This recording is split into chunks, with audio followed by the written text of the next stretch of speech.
사실 요즘 이런저런 기사들이 굉장히 많이 나와요. 뭐 광고했던 것보다 성능이 좋지 않다는 결과. 이 영상 같은 경우는 제가 공유를 따로 해드릴 영상이기 때문에 지금부터가 사실은 진짜예요. 왜 엠모스피어냐 라고 했을 때 보이지 않잖아요, 공기가. 근데 이 공기를 정말 정밀한 공기 측정기로 한번 측정을 해볼게요. 거금을 들여서 실제로 제가 가지고 있는 모델이거든요. 이 모델은 그 클린룸을 측정하는 데 사용을 하고 있는 아주 전문가용이고요. 일반적으로 많은 사람들이 작은 간이용 공기질 측정기를 사용을 해서 공기가 좋다, 뭐 나쁘다 이렇게 이야기를 하는데 그걸로는 극초미세먼지를 절대 잡을 수가 없어요. 궁금하신 사항 중에 이게 있을 것 같아요.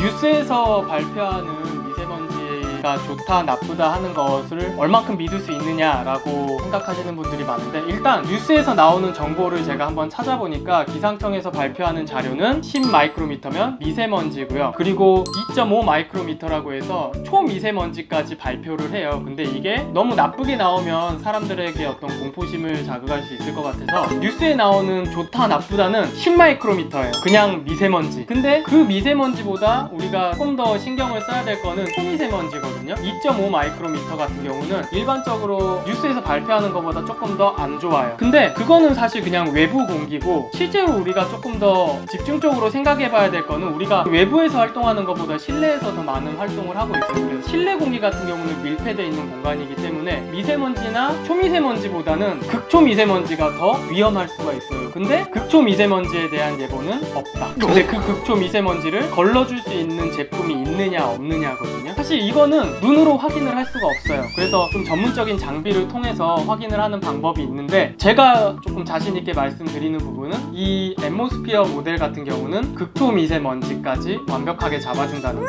다른 모델 같은 경우도 제가 많이 측정치를 보기는 했는데 걸러주지 않는 건 아니에요. 범위의 문제인 것 같아요. 청정기 주변 예를 들어서 한 1m 정도까지는 깨끗한데 그 범위를 벗어나면 청정기가 있든 없든 거의 비슷한 수치를 보이고 있다는 거를 말씀드리고 싶습니다. 전문가용 측정기를 사용을 하는데요. 제가 한 1년 반, 2년 정도 썼던 것 같아요. 보시면 이게 보이실지 모르겠는데, 보시면 제가 세팅 값을 지금 0.3 마이크로미터, 2.5 마이크로미터, 5.0 마이크로미터 이렇게 세팅을 해놨어요. 그리고 클린룸에서 사용하는 제품이어서 현재 측정기의 가격이 200만원 정도, 굉장히 정밀하게 측정을 할 수 있는 기계고, 실제로 클린룸을 측정하는 회사가 있어요. 그 회사에서 제가 중고로 구매를 한 제품이에요. 한국에서 구하기가 조금 어려우실 거예요, 이 제품은. 얼마나 이게 정밀한 거냐면 시스템 세팅을 조금 더 할 수 있어요. 측정 세팅을 보시면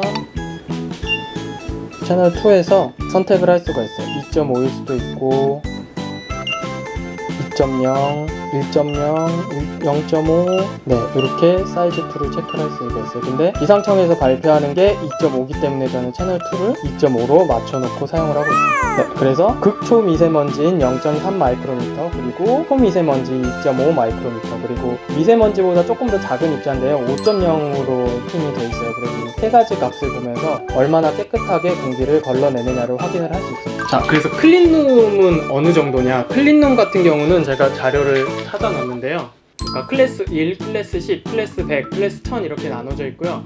측정치로는 마이크로미터가 0.3 마이크로미터가 3이라는 수치가 나왔을 때는 클래스 1, 30일 때는 클래스 10, 그리고 300일 때는 클래스 100이에요. 그리고 1000일 때부터는 클린룸이라고 이야기를 하지 아예 않아요.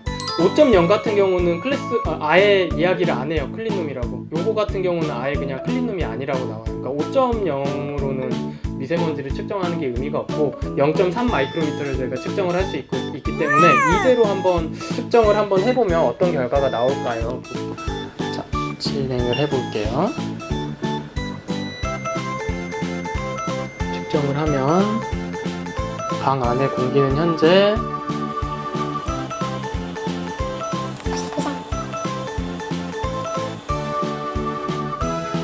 0.3 마이크로미터가 4741 나왔어요.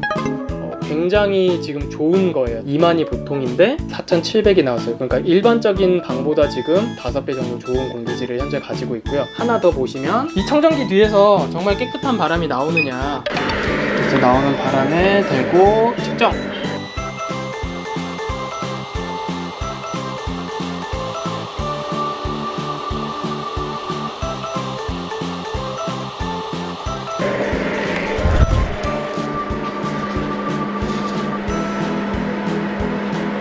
보이세요? 29. 네.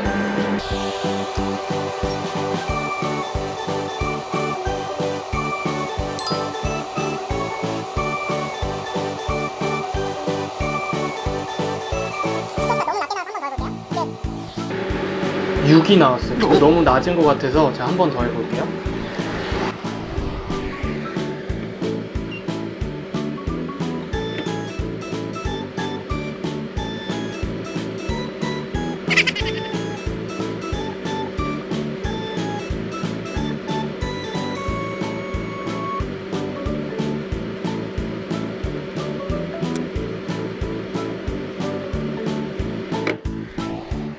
낮은 게 아닌가 봐요. 또 6이 나왔어요. 자, 그러면 공기가 세서 이렇게 낮게 나오는 거 아니냐라고 생각을 하실 수 있어서 한 가지 더 실험을 어떤 걸 하냐면 청정기를 분리를 해서 그런 실험 조건을 우리가 만들어 보면 되죠. 헤파 필터를 빼고 탈취 필터도 빼고, 자, 이 상태에서 필터를 다 제거한 상태에서 똑같은 조건에 터보를 틀고, 자, 재보면 되겠죠. 그러면 바람 세기인지 필터의 성능인지를 알 수 있겠죠.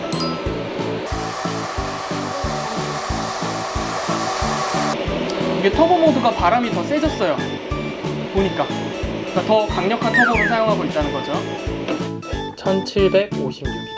아까보다 더 낮아졌어요. 예, 청정기가 계속 돌았기 때문에 이 방은 점점 클린룸이 되어가고 있어요. 다시 조립을 해서 볼게요.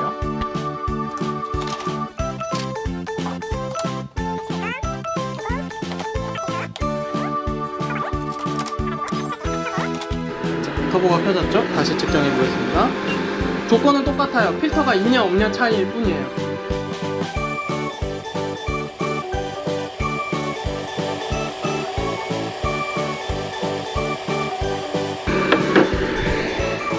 보시면 어떤 결과일까요? 10. 클래스 10보다 아래네요. 클래스 10이 이 수치가 30이 나와야 클래스 10이라고 하거든요. 근데 클래스 10보다 낮은 수치예요. 자, 그러면 클래스 10이라고 한번 생각을 해보고, 클래스 10이 어느 정도냐, 반도체 만들 때 클래스 100의 청정도래요. 그리고 뭐 정밀기기 만들 때도 클래스 100이고, 수술실 같은 경우 클래스 100이고요. 회복실 같은 경우는 클래스 만으로 되어 있네요. 자, 클래스 지금 10보다 아래거든요. 여기서 나오는 공기가. 그러면 이 방 같은 경우는 한 15분 정도면 클래스 100 이하로 내려가요. 그만큼 공기가 제대로 걸러준다는 거죠. 다른 청정기도 이래요. 많은 청정기를 측정을 제가 해주고 다니는데 결과는 제가 이거를 쓰는 이유가 있겠죠. 결과 같은 경우는 따로 공유를 하진 않겠어요. 자, 그리고 한 가지 더 말씀을 드리고 싶은 게, 제가 얼마나 공기에 대해서 많이 생각을 하고 공부를 해봤었냐면, 어웨어라는 제품이 있어요. 이것도 이제 실내 공기질을 측정을 해주는 건데, 어웨어라는 제품이 굉장히 인터넷에 많이 나와 있어서 어웨어라는 제품도 제가 구매를 해서 사용을 해봤는데 지금은 안 써요. 이 제품입니다. 사실 사용을 안 하는 이유는 유기화합물까지는 측정을 해주기는 하는데 이산화탄소의 양을 측정을 하는 거라서, 이산화탄소 양이 많으면 환기를 시키라고 나와요. 그래서 어떻게 사용을 하면 좋을까라는 고민을 했을 때, 실내 공기도 환기를 계속 시켜줘야 돼요. 근데 환기를 시켜주면 바깥에서 들어오는 공기가 미세먼지가 많을 거다라는 생각을 하고 있어서 환기를 안 시키는 분들도 있는데, 사실 환기를 안 시키는 것도 굉장히 나쁘죠. 왜냐면 공기 중에 산소 농도보다 이산화탄소 농도가 더 많기 때문에, 우리가 내쉬는 숨 때문에 이 공간이 이산화탄소로 꽉 차요. 그러면 공기질이 좋다고 이야기를 할 수가 없겠죠. 그래서 어떻게 사용을 하느냐, 집에 예를 들어서 한 4시간마다 한 번 정도 환기를 시켜주면 당연히 외부 공기와 내부 공기가 바뀌기 때문에 이산화탄소의 농도는 확실히 줄어들어요. 근데 중요한 거는 뭐예요? 미세먼지가 같이 들어와요. 그럼 미세먼지를 어떻게 걸러야 되냐, 이게 걸러주느냐, 얘는 그냥 측정만 하는 거고, 이런 제품들로 미세먼지를 빠르게 걸러줄 수 있는 청정기를 사용을 하시면, 환기도 시키면서 환기된 공기를 바로 청정기를 통해서 정화를 시키면 언제든 조금 신선한 공기를 마실 수 있지 않을까. 그래서 청정기가 굉장히 많고 비싼 제품도 있어요. 비싼 제품은 비싼 값을 해요. 근데 보통 그런 제품들 보면 한 300만 원에서 많게는 뭐 난이라는 제품은 뭐 600만 원까지 가는데, 600만 원짜리 제품보다 얘가 더 좋아요, 사실. 그것도 이제 시중에 있는 제품보다는 훨씬 좋은 제품이기는 하나 가격대가 너무 비싸죠. 같은 거 하나 살 거면 차라리 이런 거 세대 사서 방마다 놔두는 게 오히려 더 좋은 공기를 마실 수 있는 방법이고, 저 같은 경우는 아이가 있는 친구들한테 굉장히 많이 추천을 해요. 아이가 바닥에 누워있을 때 굉장히 많이 우는 경우가 있어요. 그런 경우는 어떤 경우냐, 우리가 숨을 많이 쉬고 환기를 안 하니까 이산화탄소가 바닥에 깔려요. 아이는 누워있죠. 그럼 공기가 당연히 안 좋죠. 그럴 때는 환기를 시켜야 돼요. 환기를 시키면 어떤 문제가 있어요? 이산화탄소는 농도는 낮아지지만 미세먼지가 들어와요. 그럼 미세먼지가 들어왔을 때 어떻게 해야 된다? 이런 청정기로 공기 정화를 빠르게 시켜서 좋은 공기를 마실 수 있게 돌려줘야 된다. 실내에서 더 우리가 많은 시간을 소비하고 있기 때문에 청정기를 이왕 사용을 하겠다라고 결정을 하시면 이 제품을 저는 굉장히 추천을 드리고, 이 영상을 보시고 우리 집도 한번 측정을 해봤으면 좋겠다, 우리 다른 청정기 사용하고 있는데 한번 측정을 해봤으면 좋겠다 하시는 분들은 연락을 주세요. 연락을 주시면 제가 시간을 잡아가지고 가서 한번 집 전체 공기를 한번 측정을 해드리고 어떻게 하면 더 좋은 공기를 마실 수 있는지 방법에 대해서 조금 알려드리고 이 제품을 직접 가져가서 보여드릴게요. 이상입니다. 끝!